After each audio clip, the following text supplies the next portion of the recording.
The crystal spires of Xylos Prime pierced the cerulean ionosphere of the homeworld, their facets catching the triple suns in a blinding, silent testament to the millennia-spanning dominance of the ascendancy. Within the grand conclave hall, a space vast enough to house entire mobile cities, the air itself felt chilled by political gravity.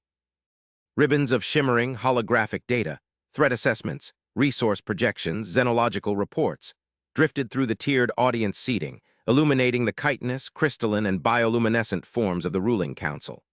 High above the central obsidian dais, the grand arbiter, Xylthar, pulsed with a slow, internal emerald light, a sign of deep contemplative stress.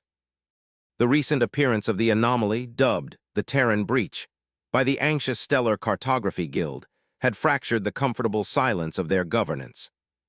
"The energy signature defies known physics, Arbiter," hissed the Krillian delegate, its vocal sac vibrating with agitated clicks that the universal translator rendered into crisp, dry tones.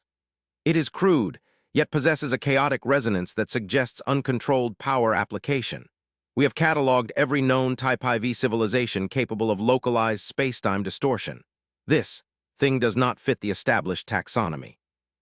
The Krillian leaned forward, its mandibles twitching over the projection of the rapidly expanding, utterly alien hull structure entering the local cluster.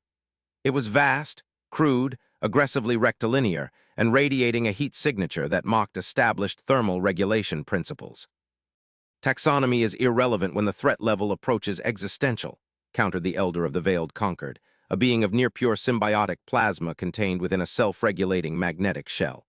The plasma shifted from deep indigo to an angry violet. "Their very method of transit suggests a fundamental disregard for the integrity of the void. We do not permit chaos at this scale. They have violated the sovereign buffer zone established during the first expansion era. Protocol demands immediate quarantine, and if resistance is offered, total excision." A profound stillness descended upon the hall, broken only by the faint, harmonic hum of the life support systems regulating the disparate biologies present. Xylthar projected a calm, almost serene azure light, masking the deep turmoil churning within its complex, multi-chambered mind. For cycles, the Ascendancy had maintained the delicate, often brutal, peace of this galactic quadrant through meticulous control, absolute superiority and manipulation of higher-dimensional mechanics, and a deeply ingrained philosophy of managed evolution. The concept of an unknown, uninvited entity breaching the established order was not just an irritant. It was an ontological threat to their perceived supremacy. "Patience esteemed conquered," Xylthar resonated, the voice echoing through the hall with layered authority. "Excision is the final recourse, reserved for rogue singularities or uncontrolled biological plagues. We do not yet understand the nature of this incursion. Their vessels, these ships, are built with metals we cannot immediately identify, seemingly forged through processes that suggest immense, localized thermal output without commensurate waste byproduct. Furthermore, their initial communications attempts were perplexing." Xylthar accessed the central archive, displaying the transmission artifact, a chaotic sequence of high-frequency electromagnetic pulses interspersed with structured audio recordings of jarring, rhythmic noise and abrupt, highly simplified visual representations. The delegate from the synthetic hegemony, a networked consciousness inhabiting a colossal, slow-moving chassis of burnished iron, transmitted a dry, analytical assessment. "The audio component is particularly distressing. Primitive, utilizing harmonic dissonance, what they term music, as a medium for conveying structured data. The linguistic roots are untraceable through the great lexicon. They do not adhere to the universal constants of syntax derived from the foundational mathematics of the central spiral. Our best cryptographers estimate a 99.8% failure rate in meaningful translation." "They are primitives, then?" stated the Krillian delegate, a measure of arrogance returning to its tone. "A Type I civilization that stumbled upon rudimentary faster-than-light theory via some accidental singularity proximity. They are a statistical anomaly requiring correction, not negotiation. To waste resources attempting dialogue with entities that communicate through modulated noise is an insult to the sanctity of diplomatic engagement." "And yet they are here," the Veiled Conquered pulsed sharply. "They have traversed distances that required methodologies we only theorize about in our deepest computational matrices. Their arrival was silent until they chose to announce themselves. They slipped past the sentinel arrays stationed at the galactic fringe. This suggests either catastrophic failure in our long-range detection matrix or a level of stealth technology that renders our current predictive models obsolete. Which scenario is less frightening, counselors? The Arbiter Zalthar projected a slow, deepening violet hue, the color of absolute concentration. The reports provided by the reconnaissance probes reveal something else, something that forces us to consider the unthinkable. He commanded the display to shift. The crude external schematics of the Terran vessel vanished, replaced by high-resolution subsurface scans taken during the initial, non-lethal approach of an Ascendancy scout craft. The internal structure was bafflingly complex, yet organized around seemingly redundant, inefficient pathways. The life support systems operated at temperatures and pressures wildly outside optimal parameters for known biology. Their internal environment is saturated with corrosive oxygen and pressurized nitrogen, Zalthar continued, the resonance now tinged with deep intellectual curiosity. Their biology, as best we can deduce from spectral analysis of localized atmospheric exchange, relies on inefficient carbon-water bonding. They are fragile, yet the vessel sustains this environment through sheer, brute force energetic shielding. The structure is hardened, not streamlined. It looks cobbled together, yet it endures traversal across interstellar voids. They are illogical, then, the synthetic hegemony concluded. A civilization that rejects energetic economy in favor of sheer structural redundancy is inherently unstable and predictable in collapse. Perhaps, Zalthar mused, allowing the Council a moment to process the implications of such crude yet functional existence.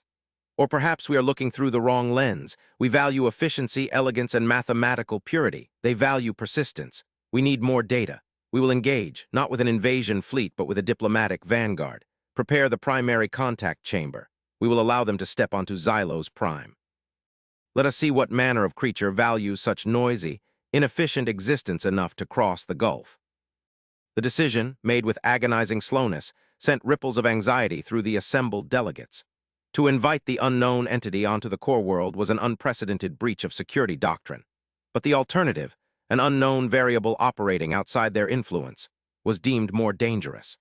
The slow machinery of Ascendancy protocol began to turn, grinding toward a calculated engagement with a species whose very existence seemed to challenge the settled truths of their advanced civilization. The anticipation was not merely political, it was existential. They feared not merely a hostile invasion, but the intellectual collapse that might follow the realization that their thousand-cycle reign was built on assumptions that a species using noisy music could shatter. Weeks passed in a state of excruciating, pressurized anticipation. The Terran vessel, having halted its aggressive forward trajectory, remained in synchronous orbit, its crude form an insult to the elegant stellar pathways mapped by Ascendancy navigation systems. Then the response came, not a demand, not a threat, but a standardized, highly compressed data burst confirming acceptance of the parley terms. They would send a delegation. The arrival was the zenith of the tense atmospheric build. The designated shuttle, a utilitarian, angular object lacking any discernible grace or advanced energy manipulation fields, descended through the upper atmosphere. It did not utilize calibrated gravitational phasing, but rather engaged a violent, controlled atmospheric burn that sent shockwaves across the continent, registering as minor seismic events even through the deep dampeners protecting the conclave hall. The sheer arrogance of that raw, uncontrolled entry was breathtaking. When the airlock hissed open onto the pristine, white durasteel floor of the designated reception vault, a room designed to neutralize biological threats and psychological warfare, the delegation emerged. There were 3 individuals. They were bipedal, asymmetrical, and distressingly soft-looking. Their forms were wrapped in flexible, opaque coverings of varying muted colors, offering no insight into their underlying biology save for the heat signature registered by the environmental sensors. Hot, restless, and profoundly organic. They moved with an unnerving, slightly jerky confidence. The human delegates paused just inside the threshold, not rushing, not bowing, but simply standing, observing the oppressive grandeur of the receiving hall with an impassive stillness that unnerved the cloaked Ascendancy observers monitoring the scene. The Grand Arbiter Zalthar addressed them via the Universal Translator array, its voice modulated to convey measured authority and cautious neutrality. Designated representatives of the Terran entity, You stand upon Xylos Prime, the nexus of the ascendancy. We welcome your presence, provided your intent remains within the parameters of peaceful exchange. The central figure, presumably the lead diplomat, stepped forward alone. This individual was taller than the others, clad in dark gray material. When it spoke, the translator rendered the sound into perfectly articulated, if slightly flat, tonal patterns. Grand Arbiter Xylthar of the Ascendancy, we are the delegation from the Unified Terran Directorate. We extend formal greeting. The human tilted its head slightly, an unknown gesture, perhaps a sign of focus. We acknowledge the protocols of your space. Our arrival was necessitated by the shortest vector to this meeting point, calculated for speed and reliability, not aesthetic deference. This immediate dismissal of established galactic etiquette, the careful ballet of ingress and display of respect necessary for any negotiation, sent a sharp spike of unease through the hidden observation posts. They were not being intimidated. They were being evaluated on function alone. Your technology, the Krillian delegate cut in through an authorized audio channel, overriding the translator's formal sequence. It is crude. You utilize directed fusion for propulsion and crude kinetic shielding. How did you traverse the void without collapsing your localized spacetime matrix? The lead human, identified by the subtle, almost imperceptible biometric markers as designation. Ambassador Talon turned its head slowly toward the source of the intrusive question. There was no visible reaction to the Krillian's inherent structural vibrations, no flinching from the harshness of the voice. We do not utilize spacetime matrix manipulation, Talon replied, his voice maintaining a level cadence that suggested deep internal discipline. We utilize the principle of kinetic displacement across a managed slipstream. The mechanism is mechanically complex, yes, but fundamentally robust. We traded elegance for redundancy. We survive entropy by overwhelming it with sheer application of controlled force. The veiled Concord pulsed its magnetic containment field with confusion. Overwhelming entropy? That is inefficient, bordering on the absurd. It suggests a catastrophic wastage of energy reserves. It suggests survival, Ambassador Talon corrected gently. We have learned that the universe rewards persistence more often than it rewards elegance. Our existence is predicated upon overcoming odds that, statistically, should have extinguished us eons ago. The conversation deepened into a bewildering cross-cultural exchange focused on technological philosophy. The Ascendancy presented their mastery of gravitational harmonics, the seamless integration of consciousness into energy matrices, the controlled folding of space for near-instantaneous transit. The humans listened with attentiveness that bordered on mimicry, occasionally nodding, taking mental notes through small, almost invisible devices mounted near their auditory sensors.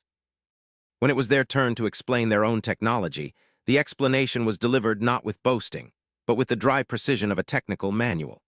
They described how their core drive generated localized, temporary gravitational variances that pushed the vessel through dimensional layers, a process they called warping.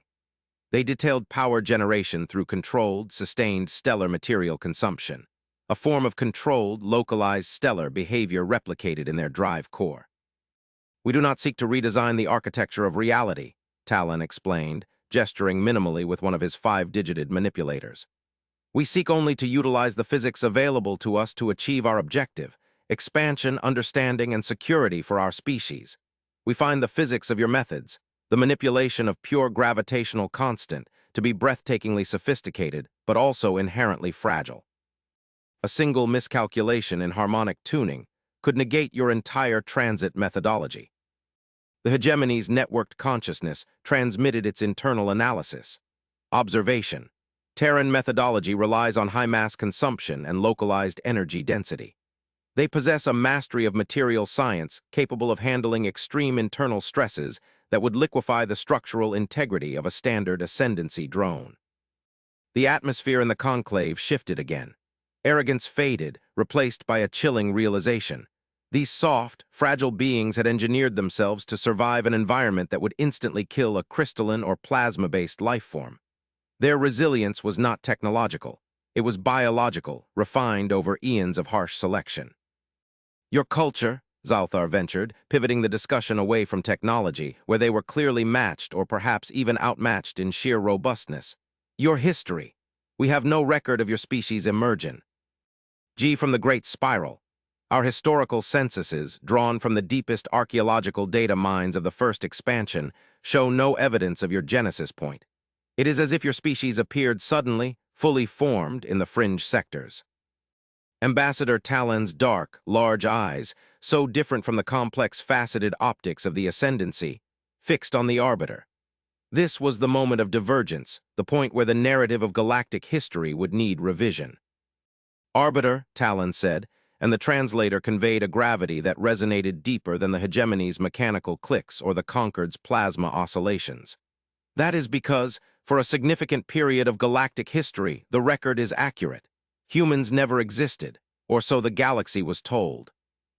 A stunned, absolute silence fell across the conclave hall. The holographic data stream stuttered, overloaded by the sudden conceptual dissonance. "Explain this paradox," Zylthar commanded, the azure light flickering dangerously. "The records you possess were compiled and curated by the progenitor species of this galactic sector approximately 12,000 cycles ago," Talon stated calmly. "The species you refer to as the architects, the precursors to the Ascendancy's current order.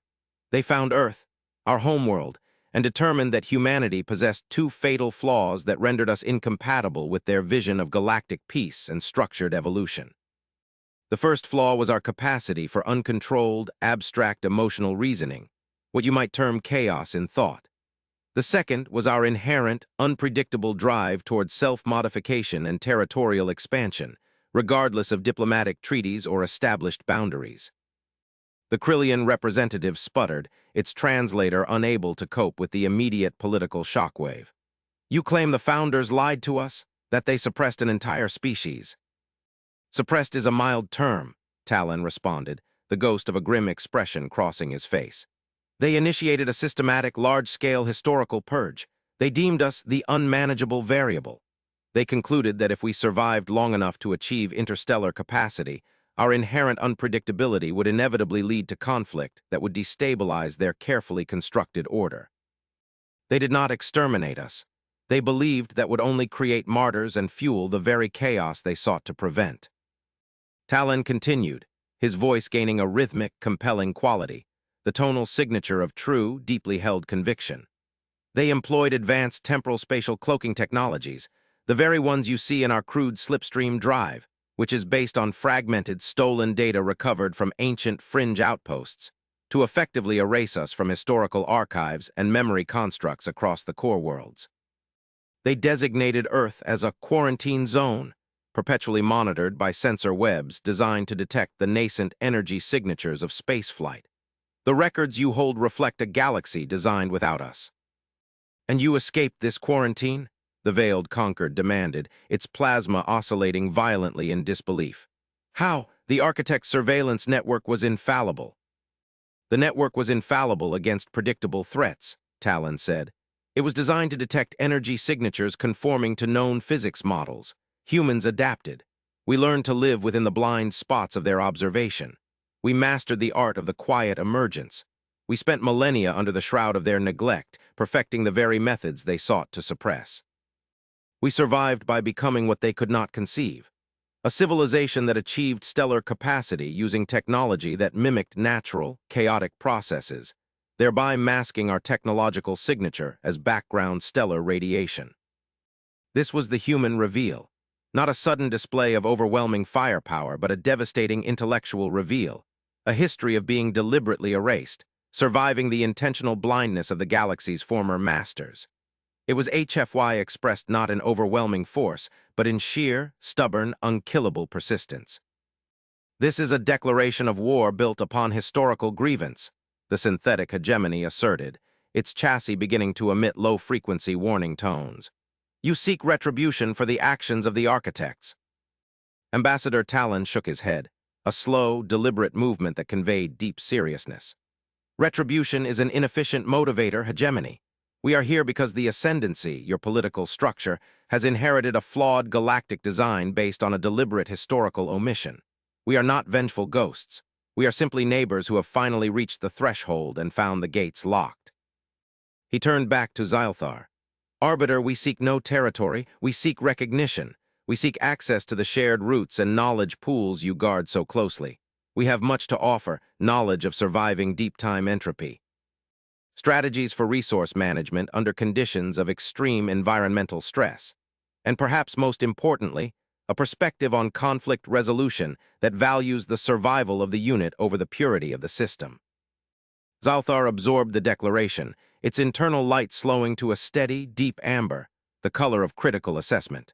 The galaxy had operated for 12,000 cycles under the assumption of a curated, ordered history. Now, a species they believed fictional demanded a seat at the table. If what you state is true, Zalthar projected, the weight of cosmic history pressing down on its resonance, then your capacity for deception rivals your capacity for technological adaptation. You have lived a lie among us. This grants you no standing for immediate trust. Trust is earned, not granted by decree, Talon countered. We do not ask for trust. We offer demonstration. We are prepared to offer security. We have detected the source of your recent resource fluctuations near the Cygnus Nebula, a localized singularity destabilization event that your sensors misinterpreted as normal stellar decay. We can stabilize it. Our engineers have experienced stabilizing highly volatile, localized gravity wells. It is a common byproduct of our slipstream drive's initial calibration phase.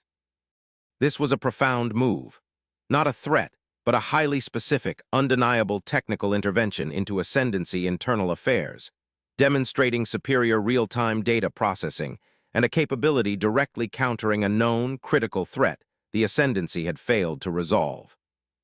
The Krillian delegate immediately queried the central diagnostic core, overriding the diplomatic channel. Seconds later, the diagnostic report flashed across the main display, contradicting the Ascendancy's long-held models. The human assessment was terrifyingly accurate. The Cygnus anomaly was decaying faster than predicted.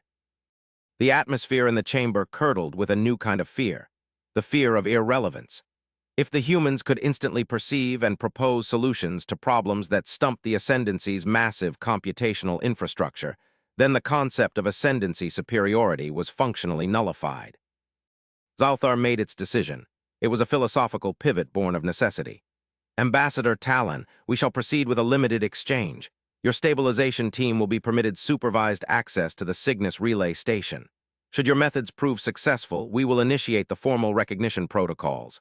Should you attempt subterfuge or aggression, the entire might of the Ascendancy will be brought to bear. Do you accept these terms? We accept, Talon confirmed without hesitation. We seek partnership, arbiter, not conflict. Conflict is merely a failure of imagination.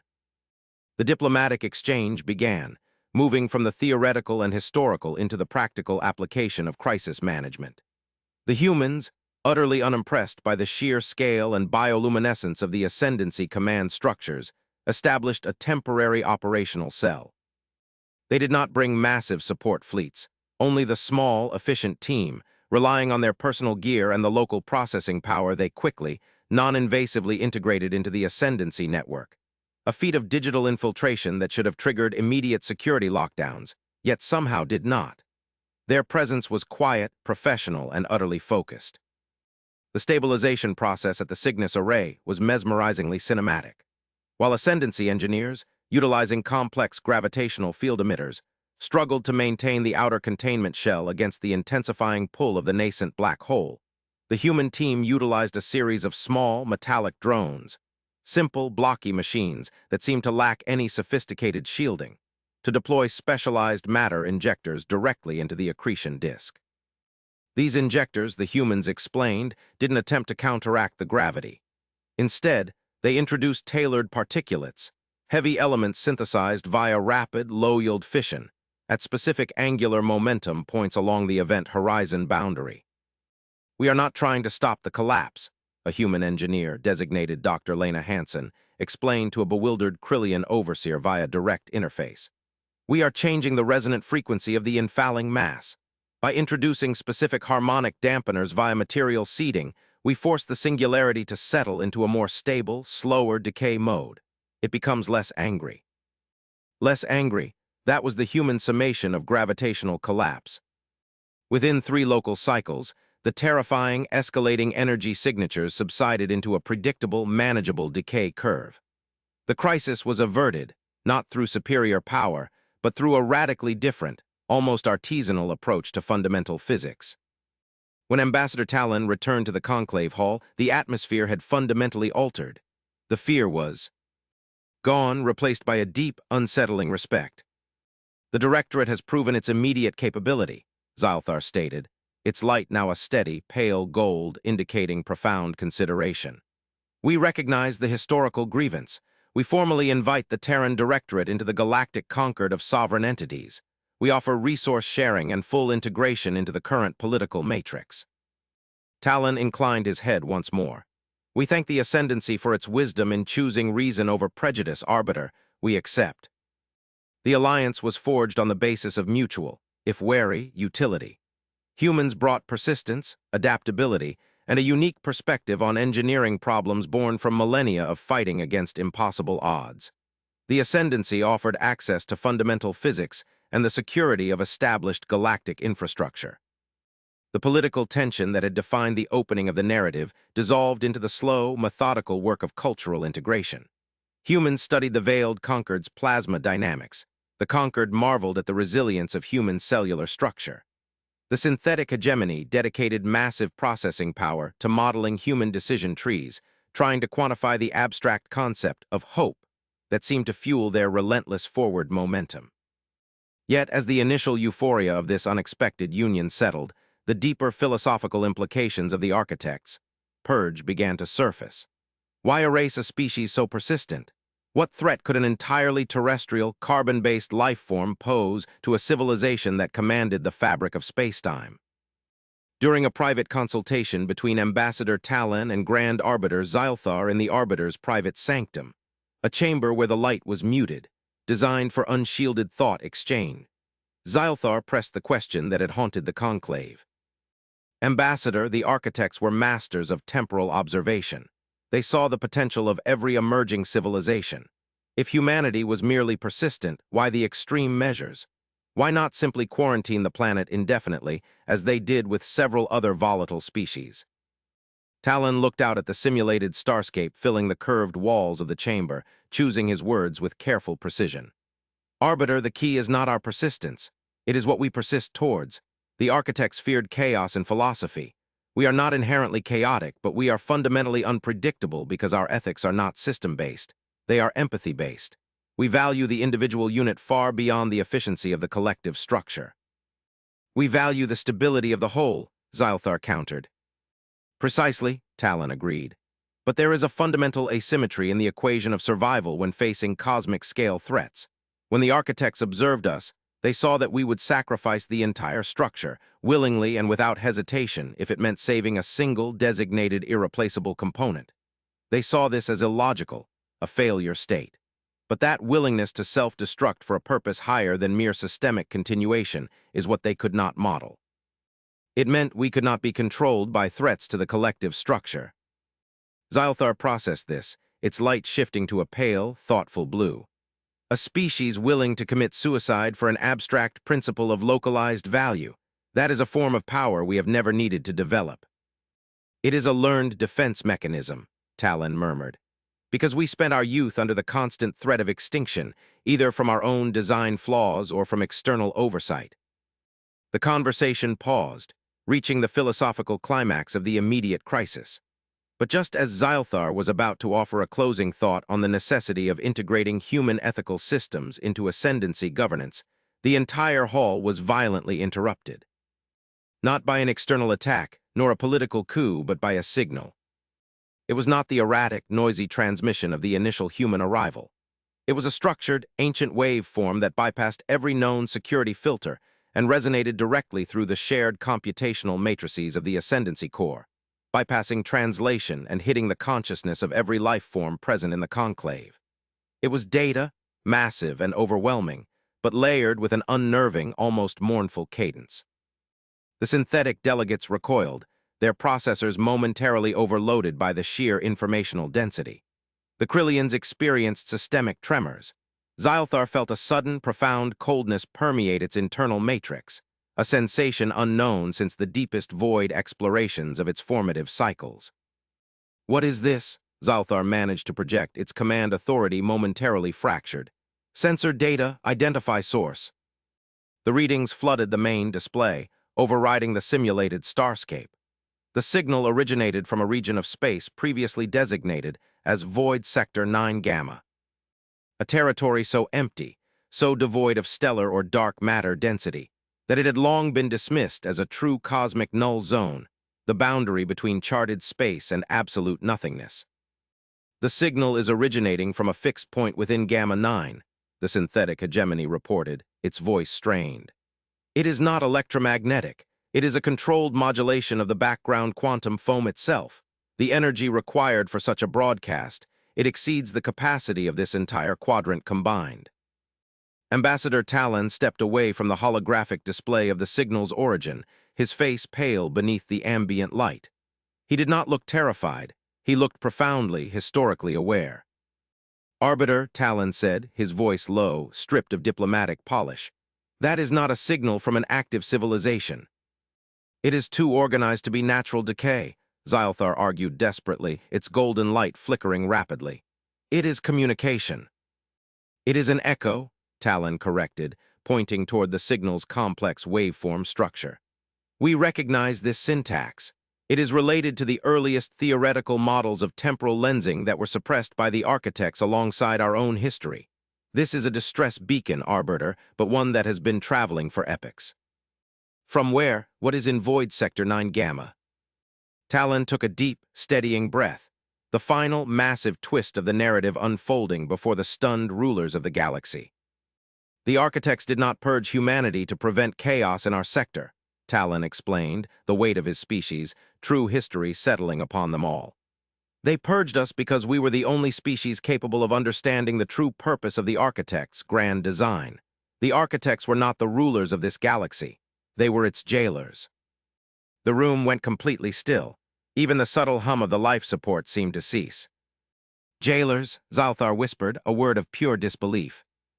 "The signal we are receiving is the last known communication from the species that predated the architects, the true progenitors of order in this spiral arm," Talon continued, stepping forward to stand beside the Arbiter, their two vastly different forms suddenly united against a shared, terrifying realization.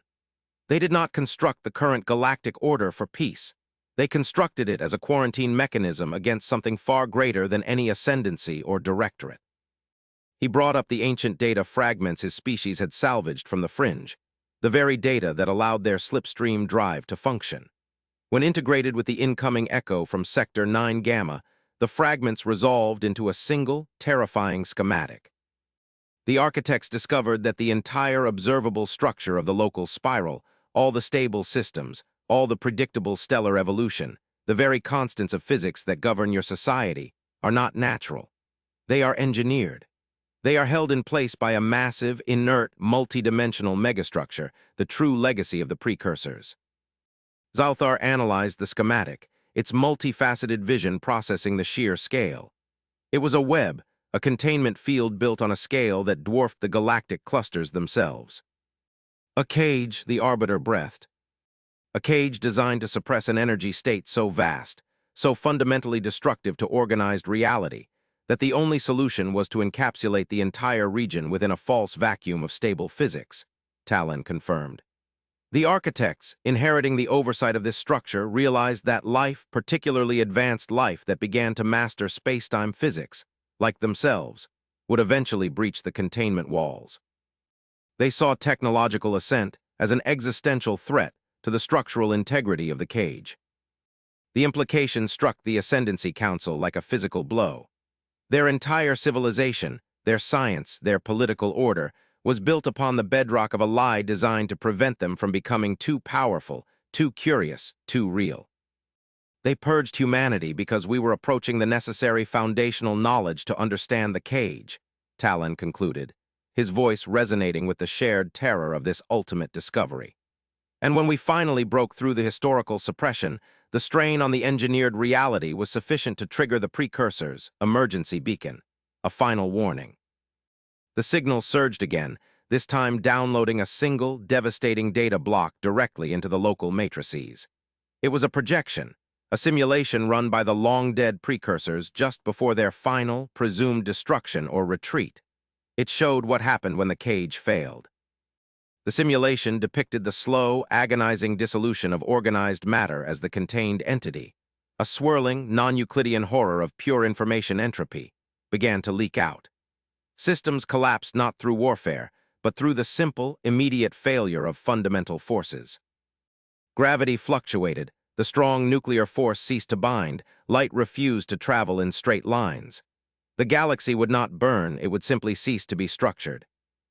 The architects were not benevolent guardians, Zalthar stated, the gold light of reason now infused with grim determination. They were desperate technicians attempting to maintain a failing system by stifling any potential source of stress, including any species that might learn too much about the nature of reality. They underestimated us, Arbiter, Talon said, meeting the Arbiter's gaze unflinchingly. They believed complexity led to instability. They failed to see that persistence, born from struggle, leads to the capability to solve problems that transcend established complexity. The initial conflict, the fear of the unknown Terran, was revealed to be a pale, localized shadow compared to the true cosmic threat looming in the silent gulf of Sector 9 Gamma. The Ascendancy, masters of sophisticated physics, and the Directorate, masters of sheer, brutal resilience, were now bound by a singular, terrifying necessity. They had to understand the precursors, Cage, and they had to fix it or cease to exist within the fabric of reality. The war for territory is meaningless, Zalthar projected, the resonance now clear, authoritative, and devoid of political artifice. The war for survival against the unmaking has begun. Ambassador Talon, the Directorate's knowledge of fundamental structural compromise is now our greatest asset. We have 12,000 cycles of history to rewrite, and perhaps only a fraction of that time before the precursor beacon's warning expires. We will pool our resources. The elegance of your persistence, combined with the structure of our physics, may be the only combination capable of facing an antagonist that defies existence itself. Ambassador Talon gave a crisp, focused nod. Arbiter, we are ready to work. The galaxy was told humans never existed to keep us out. Now we must exist to keep everything else in. The two leaders, representing the apex of two vastly different evolutionary paths, one built on crystalline order, the other on stubborn flesh and bone, turned their focus toward the dark, silent void, united not by diplomacy, but by the sudden, shared burden of cosmic responsibility. The Grand Hall, seconds before a stage for political maneuvering, became the operational command center for the unified defense of a reality built upon a colossal, dying lie. The true work, the work that mattered, was only just beginning.